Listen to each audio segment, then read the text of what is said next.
Assalamu alaikum. This is on behalf of a non-Muslim sister.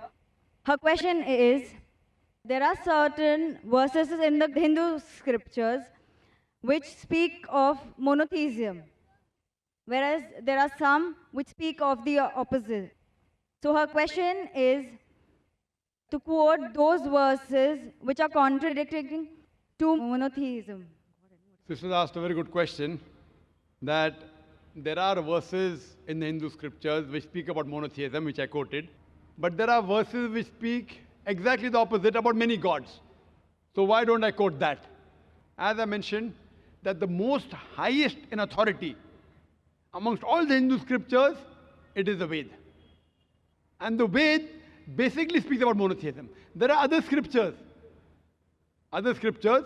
which are lower down in authority, which do speak about pantheism, which do speak about polytheism, but as a logic, if there's a contradiction, we follow the higher thing.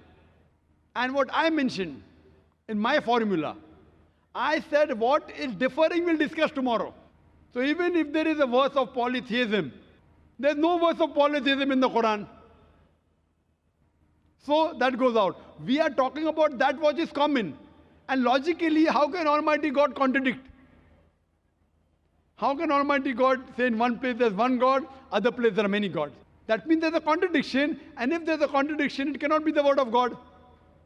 So then it is a Hindu to decide that how can they follow a scripture which has got contradiction. Quran says in Surah Nisa chapter 4 verse 82, أَفَلَا يَتَدَبَّرُونَ الْقُرْآنَ وَلَوْ كَانَ مِنْ عِنْدِ غَيْرِ اللَّهِ لَوَجَدُوا فِيهِ اخْتِلَافًا كَثِيرًا. Do they not consider the Quran with care? Had it been from anyone besides Allah, there have been many contradictions, there have been many mistakes. So how can a word of God have contradiction? So if there are contradictions, you have to reject that scripture. It's easy. And if you follow my formula, I'm taking only that which is common. I can give a longer speech talking about differences in Islam and Hinduism. But I have not come here to bring the differences.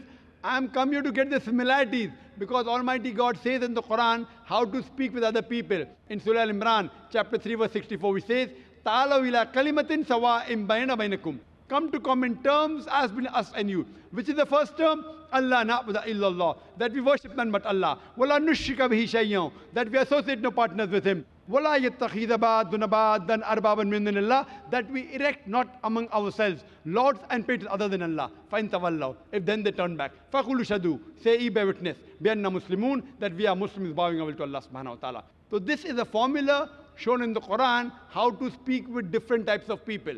That come to common terms. Differences we can discuss tomorrow. Today we come to common terms and let us agree to follow what is common. So I am picking up those verses which are matching with the Quran. If there's a contradiction, I reject that scripture. I don't consider it to be the word of God. But because the Hindus consider it to be the word of God, I am quoting from the scriptures. Hope that answers the question, sister.